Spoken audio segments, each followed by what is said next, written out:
those Klieg lights. So maybe I'll stand over here. So my name is Keiderling, and I'm a diplomat. As you heard in the introduction, I am a representative of the United States. I work at the US State Department. I represent all the Americans and all the American organizations in this room to people internationally. Let's see. You can imagine with this kind of a gypsy nomadic lifestyle, people often ask me a couple questions. The first question is, where in the world are you really from? Because some people catch a slight accent in my speaking. And the answer is really both everywhere and nowhere. I was born and raised overseas in the Dominican Republic. I lived in Brazil and Paraguay. These are the Foz do Iguaçu, on the border between Brazil and Paraguay. I was raised overseas as well, and by this count, I think I've lived in about 13 countries. My father was a Foreign Service officer from New Jersey, that exotic part of the United States. Do we have some New Jersey folks here? All right. And he met my mother, a Bolivian, and they raised our family overseas in Portugal and various parts of Latin America. So my childhood was all about integrating the culture of each new country where we lived into our home culture of my American and Bolivian family. This process of integrating the various experiences of the various countries and finding commonalities, building those bridges that you all are building here tonight, that's what my life has been like. This was my high school in Portugal. When I went to university here in the United States after I finished my high school in Portugal, I remember friends at my university in Washington, D.C. saying, "Where are you from?" And I'd say, "Portugal." And they'd say, "Do you mean Puerto Rico?" I'd say, "No." And they'd say, "Do you mean, isn't that a province of Spain?" And I'd say, "Close, but not quite, not quite."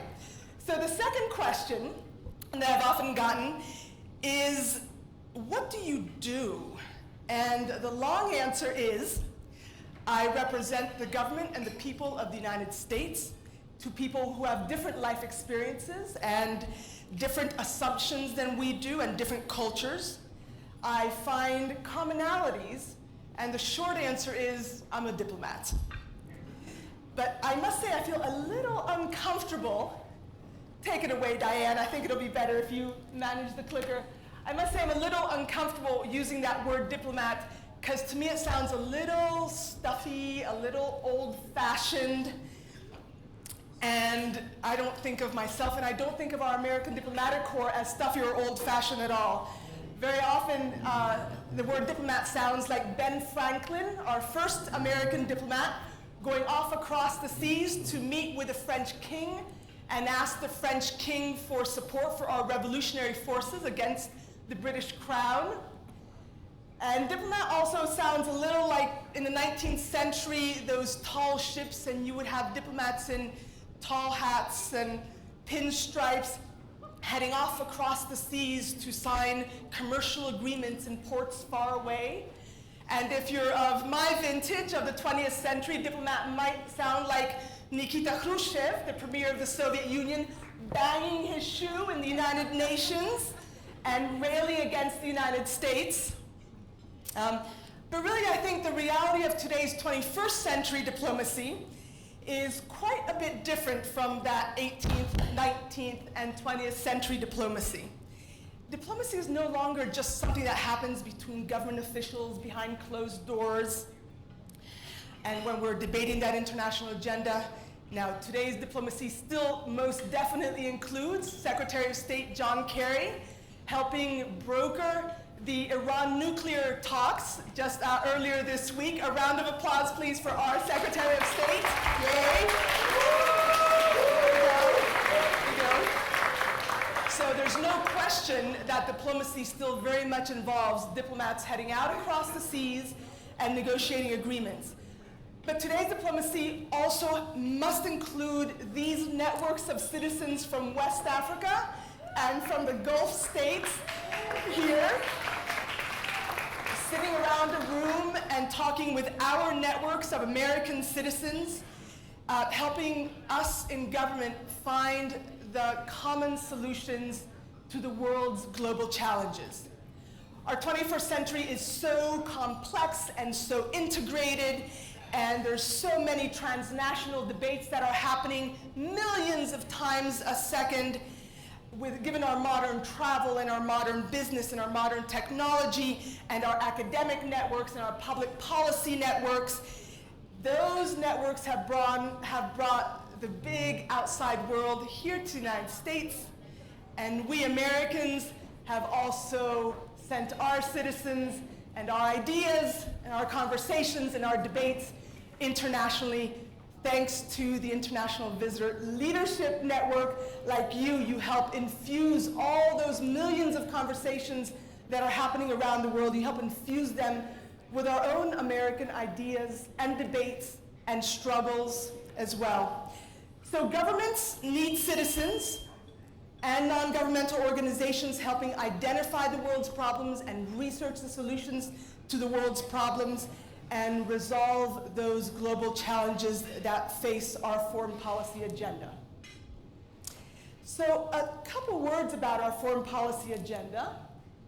Yeah, I'm going to use my handy-dandy clicker. What is that foreign policy agenda exactly, and what does the United States government seek in the international arena? And how and where do we need the assistance of American citizens for that foreign policy global agenda? In our U.S. foreign policy, the U.S. government seeks security for the United States, which most definitely depends on security elsewhere in the world. We seek greater economic prosperity for the United States, which also most definitely depends on economic growth and prosperity elsewhere in the world. We defend democratic principles because we believe people have in common universal aspirations to self-government and freedom of expression and of speech, like our journalists here defend every day in West Africa.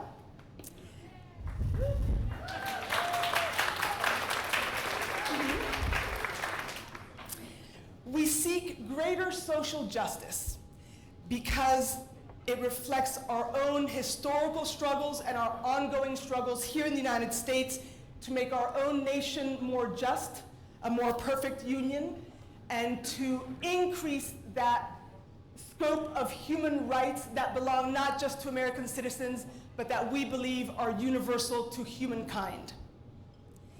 We seek a common response to global climate change problems, and today when we heard those panels about sustainability and the Western Hemisphere, we're most definitely talking about common problems that we all face in sustainability and development, and common solutions that we might all seek. And even though we're as big a country as we are in the United States, we most certainly need the understanding of other peoples around the world, and we seek their understanding, and we must seek to understand them to build those bridges and open those hearts and minds and ears that Secretary Kerry was talking about in his video. So for the past 100 or so years, I would put to you, since Woodrow Wilson, I would say in Wilsonian democracy, I would put to you that the United States, the US government, has had 5 essential goals of US foreign policy, sometimes with more emphasis on one goal over another. In some countries, the issues of security and mutual understanding are much greater than in other countries where issues of social justice or of democratic principles might be more important. So when Secretary Kerry returned from the Iran talks earlier this week, he sent out an email to all of us at the State Department and said, great, we've got the nuclear agreement with Iran negotiated, and we're going to be making a big push to sell that agreement on Capitol Hill and across the United States and explaining it to the American public. But that's not enough. All right, folks, hang on, he said. He loves to say onward, by the way. John Kerry is all about onward, so he said onward. We've got a very busy foreign policy agenda around the world, and these are his words. He said, we've got to conclude a Trans-Pacific Partnership Agreement on trade that will encompass 40% of the world's economy. We've got to bring other governments and their citizens together in support of an ambitious climate change pact that we're going to finalize, hopefully, and negotiate in Paris this December. We have to rally support against ISIL and those terrorists and other terrorist groups in the Horn of Africa and elsewhere in Northern Africa, and restore stability, some measure of stability, to those parts of the Middle East. Together with our regional partners, we have to achieve peace based on law and common rule of law for everyone in Ukraine. We have to counter violent extremism and civil strife in Africa. And normalizing diplomatic relations with Cuba for the first time in more than a half century. We opened up a U.S. embassy just the other day for the first time in 54 years in Cuba. So these are just a few of the major points of our international agenda that Secretary Kerry gave us just this week as a reminder to keep us moving onward. But we recognize, those of us in the State Department, we recognize that we can't do it all ourselves. We can't do it just with our diplomatic service. We can't do it just with the officials of the countries around the world, because the problems of today's globalized, networked world are way too numerous and way too big for any government or even any collection of governments to solve together. So we need you, American citizens, to help us reach these 5 of our essential goals around the world. The 21st century, it's no longer enough just for governments. We absolutely need all the citizens, whether they're from West Africa or the Gulf states or Denver, Colorado. We need all citizens to unite together to help us out. So here are some specific ideas for how you might help us out. Given the foreign policy agenda I outlined, or that Secretary Kerry outlined for us at the beginning of this week, let's talk about security and ISIL. It might be that in the effort to counter the ISIL terrorist group's hateful messages and insidious lure to young people around the world, it might be that Denver might share with our international partners how Colorado's authorities and parents have urged Colorado's youth to stay away from ISIL's extremist violence. It might be that you can help convince international trade partners that the Trans-Pacific Partnership should include strong protections for labor and international environmental standards. You might share with Colorado's international partners Colorado's management labor debates around international trade. You might share with international partners how you balance protection for the environment with the growth of businesses that is absolutely necessary to create jobs in the United States and other parts around the world. And maybe if you invite, through the International Visitor Leadership Program, if you invite some of those Trans-Pacific partners here, you might also show them that we have plenty of debates in the United States about the costs and the benefits of international trade. And as we open up to Cuba, and we define, finally, a new relationship with that old 20th century Cold War foe, you might welcome a visitor from Cuba to show how Colorado balances individual civil liberties with a collective need for law and order. Or you might show our new Cuban partners how Colorado combats drug trafficking, or how Colorado implements community policing, or how we ourselves have struggled to become more race neutral when it comes to a fair and equal application of the law. In advance of the upcoming negotiations in Paris on the Climate Change Pact, You might invite environmental activists, given all the Colorado experience with sustainability. Norma, thank you for pulling those panels together.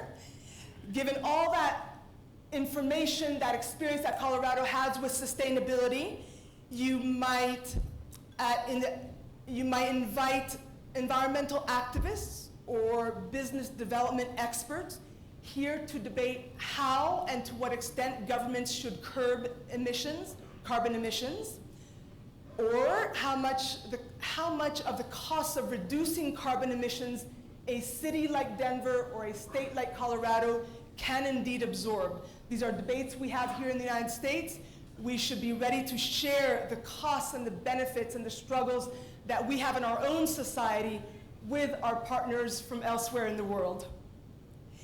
These foreign policy efforts cannot succeed if it's only governments doing this work, if it's only governments debating and negotiating, because ultimately those debates and those negotiations and those international agreements are not going to be sustainable without the involvements of citizens around the world.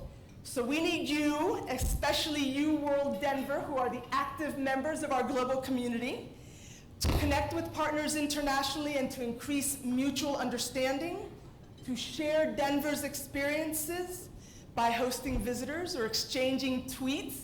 I know we've got a tweeter at our table who's already doing that tonight. And we need you to exchange your own ideas, your own assumptions, your own experiences, your own concerns, our own American concerns for the future, and see where we have those commonalities with people from West Africa, from people from the Gulf states.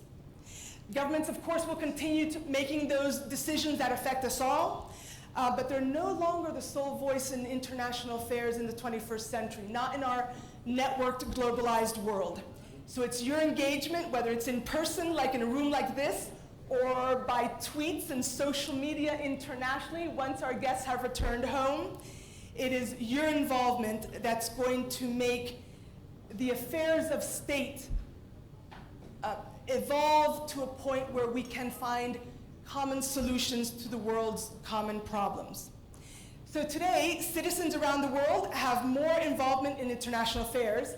Let me share with you Rachel McEwen, who is an international visitor leadership alumna from Scotland.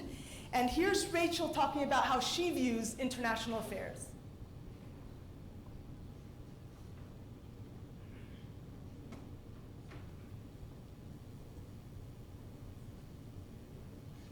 Traditionally, we think of international relations as being almost cold exchanges of positions and a position of power between nation states.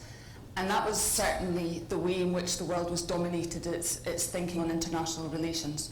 I think that perhaps since the Cold War, we've become a bit more sophisticated in how we think about our relationships between states. And ultimately, states are peoples, and the people that make up those states are where human relationships happen. And of course, the stronger the human relationships are between borders and across borders, then perhaps the easier it is for our nation states to conduct their international relations in a way that brings about greater peace and greater stability. Here we go. So you've heard it from Rachel from Scotland, is helping us find common solutions to global problems. My Aunt Judy Morton from Denver and my cousin Chrissy, who have hosted international visitors here for several decades, are helping us find common solutions to global problems. And we, your diplomatic representatives, are also trying to find common solutions to the world's global problems, but we most definitely cannot do it without you. So diplomacy is not just something that happens in Washington. Diplomacy is very much something that starts here.